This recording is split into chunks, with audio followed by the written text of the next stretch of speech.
Lorsque j'étais jeune, enfin j'étais adolescente, j'allais faire mes courses chez moi dans une petite ville alsacienne. Et à l'époque, c'était l'époque où les jeunes portaient des t-shirts « Jésus t'aime, Jésus revient ». J'avais un t-shirt « Jésus t'aime ». Et une jeune fille qui était de l'autre côté de la rue, de mon âge, s'est approchée. Elle était musulmane. Et c'est elle qui est venue vers moi. C'est pas moi qui suis allée vers elle, c'est elle qui a osé faire le pas. Parce que c'était une époque encore tendue après la guerre d'Algérie, où les relations étaient difficiles parfois entre Algériens, Marocains, Français. Mais elle a eu le courage de venir vers moi et elle a parlé, elle m'a posé des questions. Mais qui est ce Jésus? Pourquoi tu portes ce t-shirt? A commencé une amitié. Donc moi je dirais que c'est vraiment la relation humaine qui a pour moi été importante, et le fait que Jésus était aussi une question qu'on pouvait aborder avec les musulmans. Mais ce qui me frappe toujours, c'est que c'est elle qui a eu le courage. Et moi j'avais dans ma tête plein de préjugés, de clichés, et je ne serais pas forcément allée vers elle. Donc c'est vraiment l'invitation à entrer dans la vie des musulmans est venue des musulmans eux-mêmes à mon égard. Pourquoi est-ce que j'ai choisi de parler de la joie dans la mission auprès des musulmans? En fait, je pense que j'ai donc publié un livre en anglais, il n'est pas encore traduit en français, qui s'appelle Joyful Witness in the Muslim World, donc témoignage joyeux dans le monde musulman. Et c'est vrai que beaucoup de gens m'ont posé cette question, ils m'ont dit « mais comment tu peux parler de la joie, surtout dans la situation actuelle ?» Mais justement, je crois qu'il faut parler de la joie.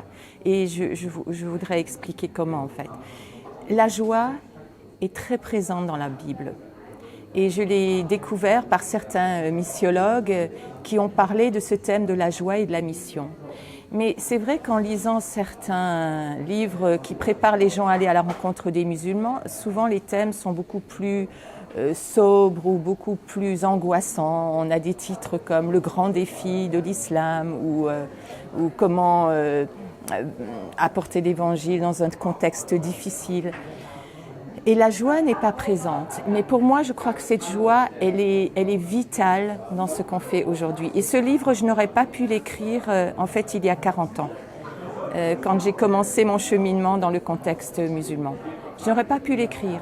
Mais je l'écris avec beaucoup de ferveur, 40 ans après, parce que je pense que ce thème, il est présent de la Genèse à l'Apocalypse. Et on parle de la joie de la venue de Jésus dans le monde, on parle de cette joie dès qu'il est annoncé, on parle de cette joie de l'évangile qui est proclamée. Lorsque Jésus annonce la parole, il y a de la joie, on le voit dans les gens qui le suivent, dans les villes qui reçoivent la parole, même dans le livre des Actes, la ville était remplie de joie. Au moment de la résurrection, il y a une joie immense. Pourquoi cette joie n'est pas là? Parce que je crois qu'on ne regarde trop qu'aux circonstances, on ne regarde pas assez à l'évangile quand on pense aux musulmans, en tant que chrétiens.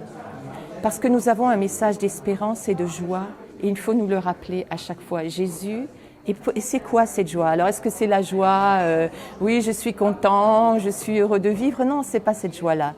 En fait, la joie dont je parle, c'est cette joie de rencontrer Dieu. Et je l'ai vu dans ceux qui rencontrent Jésus. Il y a cette joie de la rencontre personnelle avec Dieu, qui est ce moment de joie intense. Dans les persécutions les plus graves, parfois les problèmes les plus difficiles. Et cette joie-là se reflète aussi dans la joie entre personnes, d'êtres humains. Je fais une recherche actuellement aux États-Unis en missiologie sur les relations interculturelles. Et en étudiant les relations, on se rend compte que si on n'expérimente pas la joie, on n'a pas vraiment des liens forts avec quelqu'un. Donc de plus en plus, les chercheurs qui recherchent les relations humaines se rendent compte que si on n'a pas ces moments, si on ne peut pas se rappeler ces moments de joie, on n'a pas de lien profond. Et je me suis posé cette question en interviewant par exemple des missionnaires ou des gens qui travaillent en contexte musulman. Et je leur ai demandé, pouvez-vous me parler de moments joyeux et heureux que vous avez eus avec les musulmans? Parfois c'est plus une corvée, c'est plus quelque chose qu'on fait parce qu'on on a quelque chose à proclamer, mais cette joie-là, elle a besoin d'exister. On a besoin d'avoir de ces moments de joie qui font qu'on va avoir des liens forts avec les musulmans. Et c'est ça que je voudrais dire. Je voudrais nous rappeler la joie de l'Évangile dans les circonstances difficiles, parce qu'elles étaient difficiles au temps de Jésus. Et aussi, je voudrais rappeler qu'il n'y a pas de relation humaine forte, il n'y a pas de ministère auprès des musulmans s'il n'y a pas la joie, du vécu ensemble, de se rappeler de ces moments de joie. Et dans ce livre, j'ouvre donc des espaces de joie. Donc je parle de différents espaces où on peut se rencontrer et avoir de la joie d'être ensemble. Sans renier ou dénier les conflits, il y en aura toujours, dans le sens où quand on est de cultures différentes, il y a des conflits et c'est comme ça qu'on se forme et qu'on se comprend. Mais il ne faut pas négliger la joie. Alors, faut-il avoir peur des musulmans? Ce mot-là, on l'entend beaucoup, partout. Et je pense que c'est j'allais dire, c'est devenu un mot presque qui est associé à l'islam, malheureusement, et aux musulmans. Je voudrais d'abord préciser, d'ailleurs, parce que je me rappelle d'un colloque auquel j'ai participé avec des musulmans, et lorsque j'ai parlé de cela, parce que j'avais écrit un article sur la peur de l'islam, ces musulmans m'ont dit mais savez-vous que nous avons peur de vous aussi? Et je crois que ça a vraiment changé ma perspective de la relation. Parce que s'il y a des peurs d'un côté, il y en a de l'autre. S'il y a des préjugés d'un côté, il y en a de l'autre. S'il y a des incompréhensions, il y en a de l'autre. Et je crois quelque part actuellement, on est un peu enfermé dans ça. Et je salue vraiment toutes les initiatives qui existent et que je vois de gens qui se retrouvent, de gens qui vont vers l'autre, etc. Parce que on pourrait regarder un peu tous les proverbes liés à la peur. Et je dirais qu'il y en a plein, mais la peur a des effets parfois négatifs. On est paralysé par la peur, ou la peur est mauvaise conseillère, ou la peur est irrationnelle. Donc on peut nous emmener partout, et on le voit bien dans les discours politiques, non seulement... Que ce soit n'importe quel pays, actuellement l'islam est instrumentalisé. La peur du musulman est instrumentalisée pour gagner des élections, malheureusement, pour faire de l'audit. Donc on voit que les émissions, avec beaucoup d'audience sur la peur. Et je crois qu'il faut dire quand même et préciser que certaines peurs sont fondées, donc il ne faut pas totalement éviter cela, parce qu'il y a des peurs fondées, il y a eu les attentats, il y a des conflits dans le monde, beaucoup de conflits, et d'ailleurs c'est intéressant de souligner que malheureusement les musulmans souffrent plus de ces conflits, et il y a plus de morts même au Moyen-Orient du côté musulman que parfois du côté chrétien, donc je veux dire il y a des souffrances des deux côtés quand il y a des conflits. Mais cette peur-là, il ne faut pas ne pas en parler parce qu'il y a des peurs fondées et il faut les reconnaître, celles-ci. Elles nous permettent de nous protéger, d'être plus sages dans ce qu'on fait, des choix. Mais il y a des peurs irrationnelles, des peurs non fondées. Et c'est celles-ci, je crois, qu'il faut vraiment qu'on arrive à faire face. Et comment on y faire face? Malheureusement, je sais, quand on dit à un enfant qui a peur, n'aie pas peur, ça ne résout pas le problème. Il aura toujours peur. N'aie pas peur de l'orage, il aura peur. Quand on commence à lui expliquer des choses plus rationnellement, plus ouvrir des réflexions différentes et voir que des peurs peuvent être parfois irrationnelles et pas fondées. Donc je pense que là, il y a besoin effectivement de beaucoup d'écoute, de beaucoup de partage, de beaucoup de rencontres. Je crois que on voit l'autre différemment. Je me rappelle d'un ami qui était dans une émeute. Il habitait un pays musulman, à majorité musulmane, et on parlait toujours de la peur du musulman. Et en fait, il a un jour été pris dans une émeute dans la rue, auquel il ne participait pas, mais il a été pris juste de justesse avant d'être piétiné par la foule, par en fait une femme musulmane qui l'a vu et qui l'a sauvé. voilà, comment va-t-il parler des musulmans après? C'est finalement elle qui l'a sauvé de cela. Donc, je crois qu'on a besoin de beaucoup de vécu ensemble, de beaucoup d'expériences ensemble pour arriver à faire ce qui est la vraie peur, une peur réelle et auquel, oui, il faut faire face, et aussi celles qui sont infondées.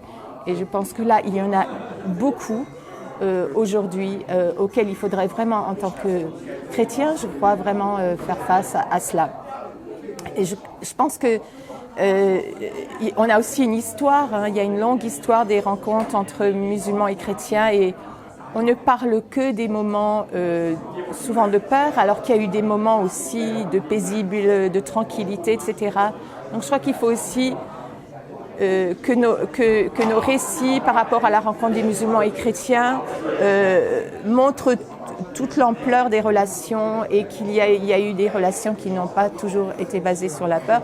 Il y a aussi des choses qu'il faut aborder, par exemple, comme la question de l'Europe va-t-elle devenir musulmane, voilà, alors là, les démographes voient bien, voilà, on nous fait peur par beaucoup de chiffres, mais quand on regarde par exemple les études démographiques sérieuses, on voit qu'il y a une baisse de la démographie de l'islam, etc. Donc il faut aussi avoir ces arguments-là pour pouvoir répondre à certaines peurs. Donc je pense que ça c'est tout un travail à faire qui est important. Et aussi de discussion avec les musulmans, de pouvoir concrètement réaliser des projets ensemble qui nous apprendront à vivre ensemble et un vécu ensemble. J'ai parlé récemment à une grande conférence aux États-Unis, une conférence triannuelle des étudiants chrétiens. Et je leur ai laissé 3 conseils. Alors, ça sonne mieux en anglais parce que les mots riment bien, donc c'est Welcome, Wisdom, Wonder. Alors bon, ça ne rimera pas aussi bien en français quand je vais les traduire, mais bon, je vais utiliser ces 3 mots parce que je crois que c'est ce que j'ai laissé à ces étudiants qui voulaient vraiment aller à la rencontre du musulman. Et je suis pas du tout pour les méthodes dans la mission. Je pense que l'évangile n'est pas un produit qu'on vend comme du marketing. Donc je ne vais pas donner de méthode, je vais plutôt laisser à ceux qui vont écouter, voilà, leur laisser toute la créativité d'eux-mêmes, d'utiliser ces 3 mots pour voir comment ils vont aller à la rencontre du musulman. Alors le premier mot, c'est accueil, hospitalité. Et pourquoi j'ai choisi ce mot? En fait, Dieu est un Dieu qui tourne sa face vers le monde. Et la mission, c'est ça, en fait. La mission, c'est pas un Dieu qui tourne le dos au monde. C'est un Dieu qui ouvre les bras, qui invite, qui, au travers, dans l'Évangile, on le voit, va par tous les chemins inviter les gens au grand banquet. C'est pas un Dieu qui se referme. C'est pas un Dieu qui ne veut pas parler. C'est un Dieu qui se place en face du monde et qui dit, voilà, j'ai mes bras ouverts et je veux vous accueillir. Et je pense que quand Jésus a envoyé ses disciples, il les a envoyés dans le même esprit. Eux-mêmes devaient affronter leurs peurs, leurs angoisses, leurs préjugés. Voilà. Certains n'avaient jamais mangé avec des non-juifs, par exemple. Certains n'étaient jamais rentrés dans une maison. Et donc, ce côté de l'accueil, de l'hospitalité est pour moi absolument primordial. Et il peut se faire de différentes façons. Parce que je crois que l'hospitalité aussi a des règles. Je veux dire, on ne peut pas se laisser inonder. On ne peut faire qu'avec les moyens qu'on a. Mais ce que je pense, c'est qu'il faut quand même qu'en tant que chrétien, on soit connu par cet esprit d'ouverture sur l'autre, d'accueil et d'hospitalité. Parce qu'on suit un Dieu qui est comme cela. Et dans les moments de conflit, c'est très difficile à faire parce qu'on se tourne le dos. Et il faut presque intentionnellement se dire, voilà, on se place vers l'autre et on ouvre ses bras. Attendant de Dieu, voilà, qu'est-ce que je peux faire? Comment est-ce que je peux aller à la rencontre de l'autre? Le deuxième est donc le mot sagesse. Et je suis très content que dans certains livres ou recherches qui ont été faites récemment, le mot sagesse a été intégré à la mission. On parle beaucoup de sagesse en théologie. Hein. La Bible est un livre de sagesse aussi, et la sagesse de Dieu qui est importante. Alors pourquoi la sagesse? Je crois que la sagesse, parce qu'elle vient après l'hospitalité et l'accueil. On n'accueille pas n'importe comment. Sinon, on est naïf. on est débordé et puis on n'accueille pas bien. Il faut une certaine sagesse et la sagesse de Dieu. La sagesse de Dieu basée sur l'amour.